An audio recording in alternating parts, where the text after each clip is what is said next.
Texas in Waco to open up Big 12 play, and well, injuries were the story early on. Julian Lewis, watch this, he's going to injure his right ankle driving to the basket, comes down awkwardly. He would return and ended the day with 9 points. Javon Felix with the miss. Jalen Bond, oh, that looked like it could have been a lot scarier as Jalen ended up hurting his hip. He was okay and should be okay for Wednesday's game. How about Javon Felix? Felix with a breakout game, best of the season. He finished with 26 points, 9 assists, only 1 turnover, and going up against a senior and a good one in Pierre Jackson. Felix, he had a huge one, and well, so did Sheldon McClellan. The Texas backcourt had no problems scoring because McClellan was ready to play the second half. He finished with 21, 2 assists, 14 of his 21 came in that second period. Now, after being down 9 at the half, Texas is down 2 now with a chance to tie it up.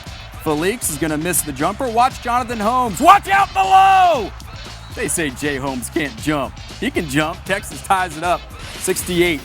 That would force OT. In OT, Texas down 2. Felix to Holmes to McClellan. The ball movement's getting better, Texas fans. Horns leading. Next play, A.J. Walton. He's going to miss the 3, but it seemed like Baylor got every rebound, and that one was a big one because Jackson, I hate that play, but it is a foul, and it's in the corner, and it's on Holmes. Holmes would foul out with his 5th. Texas would come back with McClellan with the jumper.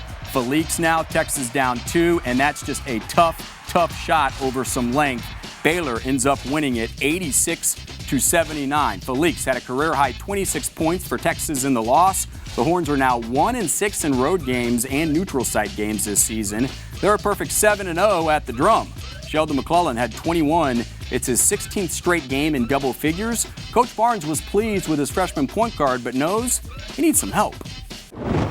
Coach, this is obviously a tough loss, but you have to come out of this with some positives. What are they? Well, there were some in the fact that, I know I got a group of guys that want to win, but our post guys have got to do a better job.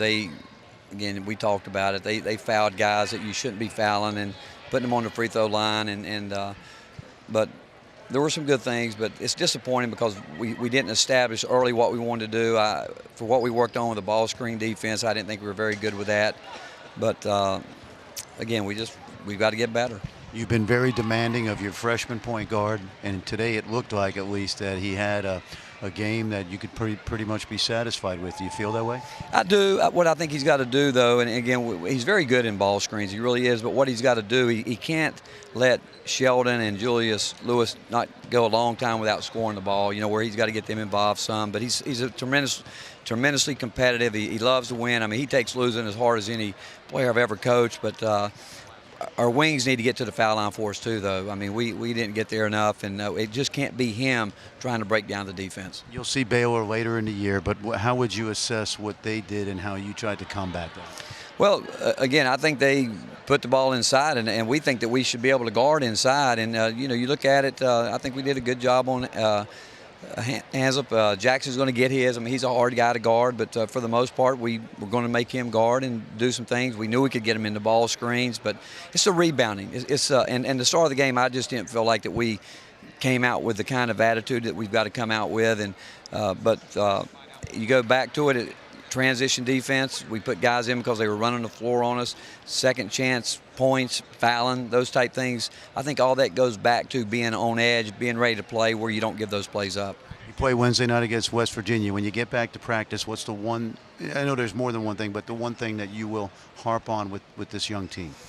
I think probably more than anything, Frank, is listening. Even at the end of the game when we were trying to do some things at the end, we weren't all four guys were, but one guy wasn't, and that's what I talked about to him at the end of the game. If there's a free throw being shot and we're getting ready to rebound it, if you don't know what's going on, you're not engaged, and that happened there at the end. And again, Javon really tried really hard, but a couple times, he didn't execute what we have to at the end of the game. And again, I'm not blaming him for any of that, but we just got to get better as a team and understand that when you get down to that last 4 minutes, 2 minutes, everybody's got to be on edge. We've got to execute, and we need to get back to getting on the offensive boards too. I appreciate it. Good luck Wednesday. All right, thank you.